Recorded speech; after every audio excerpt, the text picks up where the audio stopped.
Parecer do Ministério Público diz que não há nada que impeça a prisão do Robinho no Brasil.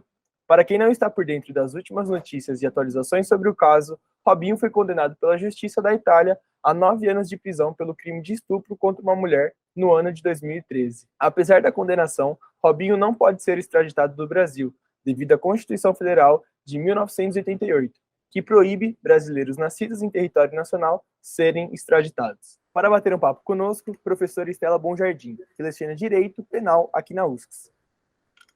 Pro, primeira pergunta. Há a possibilidade do Ministério Público prender o Robinho? Por que isso ainda não ocorreu? Boa noite, Heitor, todos que nos ouvem, nos veem. Na verdade, a gente tem que considerar que o Robinho praticou um crime fora do Brasil. Pelo princípio da territorialidade, o crime sempre é investigado, processado de acordo com a lei do país onde aconteceu.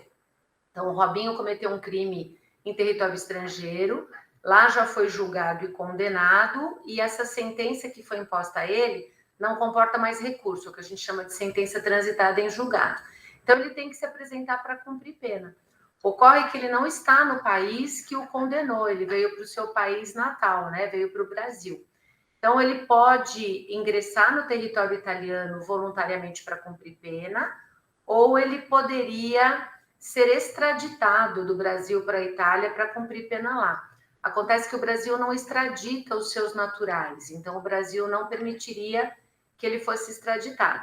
Uma possibilidade que existe é dele vir a cumprir a pena que ele recebeu na Itália, aqui em território brasileiro. Então, existe a possibilidade da pena imposta num país ser cumprida num outro país. E parece que já existe alguma tratativa, já existe algum requerimento nesse sentido. O fato de agora existir a possibilidade dele ser preso aqui no Brasil, por que isso não aconteceu antes? Porque o crime é um crime que aconteceu há 10 anos atrás, e essa demora é devido ao fato dele ser estrangeiro, ou o fato dele ser uma pessoa pública, uma pessoa famosa? Na verdade, a gente tem que considerar que as autoridades brasileiras, elas não têm nenhum interesse na prisão dele, porque o crime não aconteceu em território brasileiro. Então, só haverá interesse das autoridades brasileiras em prendê-lo caso haja uma solicitação, haja uma requisição das autoridades italianas nesse sentido. Essa demora pela condenação, o crime aconteceu em 2013 e a condenação transitou em julgado, tendo ele sido condenado a 9 anos há não muito tempo. Essa demora possivelmente se deve ao fato de que os crimes sexuais, eles têm uma morosidade mesmo para ser processados. O caso Robinho é um estupro coletivo, então houve mais de um réu, mais de um acusado. Possivelmente foi um processo demorado perante o próprio sistema legal italiano em função de ser um crime complexo, de difícil apuração. Agora, só haverá interesse das autoridades brasileiras em prendê-lo caso haja requisição das autoridades italianas nesse sentido. Então, tem que haver uma provocação da Itália, demonstrando interesse e a necessidade de que essa prisão, essa pena seja executada.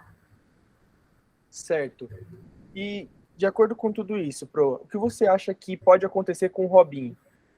Eu acho que tudo caminha no sentido de que ele venha cumprir essa pena aqui no Brasil, porque é mais conveniente para ele cumprir a pena aqui, próximo da sua família, no seu país de origem, do que cumprir na Itália, onde me parece que ele já não tem mais nenhum vínculo, porque ele nem é mais atleta de nenhum clube italiano.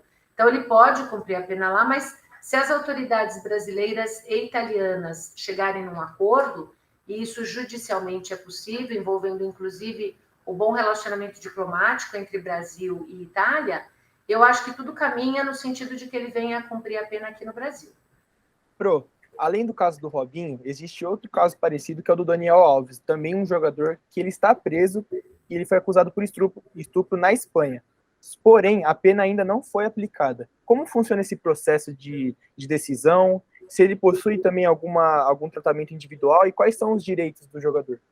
Então, na verdade, esse caso ele tem alguma semelhança, porque se trata também de caso envolvendo o jogador brasileiro também tem a coincidência de ser um crime sexual, um crime de estupro, só que acontecido num outro país, nesse caso na Espanha, mais recentemente, e ainda não existe decisão judicial proferida nesse processo, ou seja, o Daniel Alves ainda é acusado, ainda é réu, ainda não foi julgado por esse crime. Se vier a ser julgado, pode tanto ser condenado como absolvido.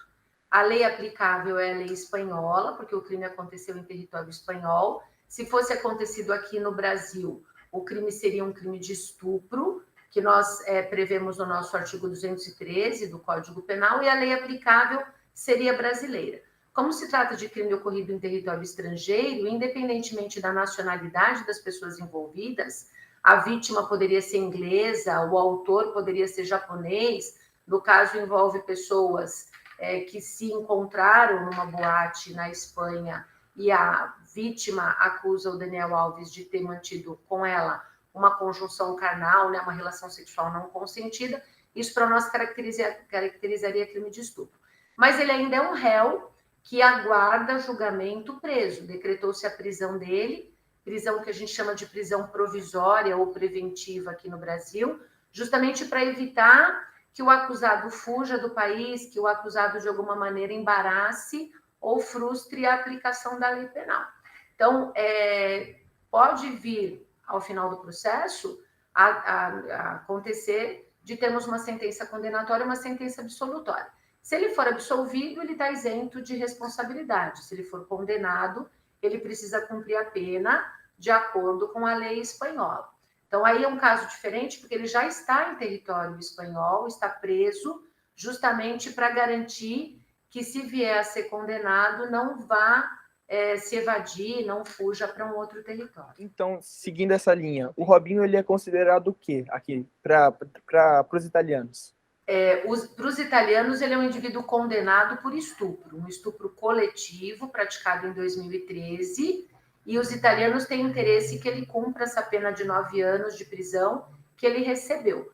Para o Brasil, ele não cometeu nenhum crime, em território brasileiro ele é um indivíduo que não cometeu crime, portanto não há possibilidade da lei brasileira ser aplicada a esse caso, até porque ele já foi julgado pela lei estrangeira, e o que deve se resolver agora é se ele vai executar essa pena, se ele vai cumprir essa pena aqui no Brasil ou lá na Itália. Mas aqui para o Brasil, ele é um indivíduo que não cometeu crime. O Daniel Alves, a mesma coisa, ele não cometeu crime no Brasil. Ele é suspeito, investigado, acusado do cometimento de um crime em território espanhol. O termo foragido, fugitivo, não se encaixa nesse... Para a lei italiana, ele pode ser considerado um indivíduo foragido, embora ele esteja em local conhecido, né? Ele não é foragido no sentido que nós damos a palavra, porque o foragido é a pessoa cujo paradeiro se desconhece. Ele tem paradeiro certo, só que ele está em território de um outro país. Então, eu não o consideraria foragido, embora a Itália tenha interesse que ele ingresse no território italiano para cumprir pena lá, eu não o consideraria um indivíduo foragido da justiça, justamente porque ele não está em local desconhecido. Entendi. Pro, gostaria de agradecer a senhora por conceder esse tempo da gente no bate-papo de quarta, né? Agradecer a professora Estela Bonjardim, que leciona Direito Penal aqui na USCS, e se a senhora gostaria de falar mais alguma coisa, esse é o momento. Eu quero agradecer também o convite, Heitor, estou sempre à disposição, espero ter respondido as suas perguntas, ter contribuído aí para que as pessoas que vão nos assistir se informem um pouquinho sobre esse caso e se informem da maneira adequada, né? Porque quando esses casos de repercussão acabam acontecendo, muitas informações equivocadas são passadas. Então, o ideal é sempre a gente buscar a informação adequada, a informação correta e nos prendermos à verdade, nos afastarmos das fake news cada vez mais, né?